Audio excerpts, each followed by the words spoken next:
ng magandang umaga sa inyo dyan sa Pilipinas, lalo na dyan sa atin sa lungsod ng Santiago, at syempre higit sa lahat sa inyo ng mga kapatid ko sa Hope for Life Christian Fellowship Church. Ito ay inyong kapatid at kababayan, si Pastor Anthony Miranda, mapati sa inyo mula dito sa Maguinao na lugar ng California.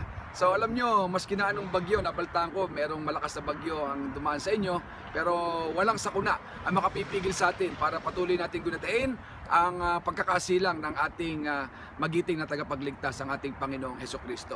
So hayaan nyo na bigyan ko kayo ng paghamon ngayong darating na Pasko at sa ating kinakaharap na bagong taon.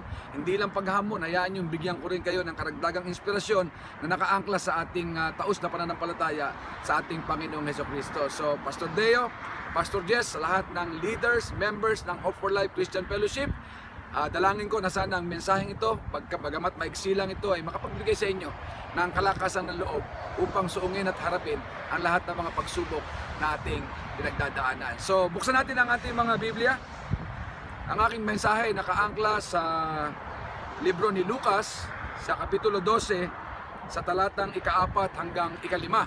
At ganito ang sinasabi: I tell you, my friends, do not be afraid of those who kill the body, and after that can do no more. But I will show you whom you should fear. Fear who, after your body has been killed, has authority to throw you into hell. Yes, I tell you, fear him. And this is the word of God. So, itong Paskong to, ang mensahe ko sa inyo ay alisin nyo ang anumang klase ng pangamba. Let us all have a fearless Christmas. Alam ko, maraming dahilan para tayo matakot. Andyan ang sakuna, andyan ang mga personal na problema, mga problema sa kalusugan, mga alitan sa pamilya, at marami pang iba, no? Pero hindi ito dahilan para tayo ay mapanghinaan ng loob. Alam nyo, nung ipanganak ang ating Panginoong Jesus, in several occasions, in several times, ay binanggit ang salitang, do not be afraid, no? Nung nagpakita ang anghel ng ating Panginoon kay Maria, ang sabi sa kanya, do not be afraid, you are greatly favored, and you will conceive through the Holy Spirit, the Son of God. So, ang sabi ng anghel ng Panginoon ay, huwag matakot. Ganon din sa panahon ni Joseph. Sa pamamagitan ng panaginip, ang anghel ng Panginoon ay nagpakita sa kanya at sinabing huwag siyang mangamba dahil siya ang titindig bilang ama ng ating Panginoong Hesukristo. And not just that, even John the Baptist, the forerunner of the Lord Jesus Christ, no? Ang kanyang mga magulang na si Zacharias at si Elizabeth, no? Nagpakita rin ang anghel at ganoon din ang sinabi, do not be afraid, for your wife is going to conceive a son that will bring you a lot of joy. So, ang mensahe ko ngayon sa inyong lahat, mga minamahal ko kapatid, ay huwag tayong matakot. Let us not be afraid, no? Huwag tayong mangamba. Ngunit ang pangamba ay bahagi ng pagiging matapang. We can never be brave unless we are afraid. Okay? So let that message of the Lord just encourage us today na sa ganun ay tulad nga ng sinabi ko kanina, kung ano man ang mga pinagdadaan ng problema, mga pagsubok at sakuna, huwag tayong mangangamba.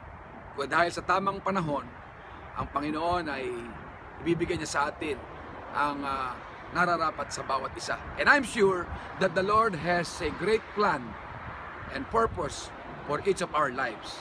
Kanya, tatandaan nyo, ang Panginoon, ang pinili niya, mga ordinaryong tao.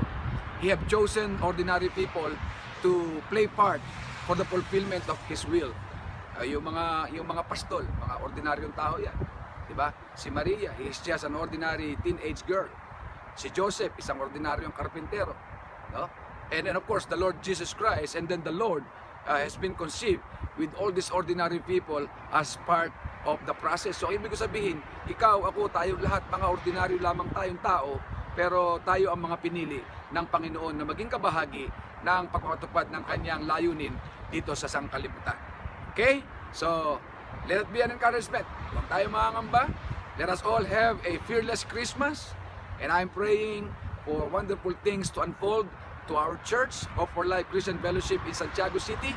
At naniniwala ko itong papasok na taong 2016, napakarami natin mga nakahandang mga programa kung paano tayo lalo higit natin mapagtitibay ang ating pananampalataya sa ating Panginoong Hesukristo. So, let me challenge all of you, Pastor Jess, Pastor Deo, at lahat ng mga leader ng ating church.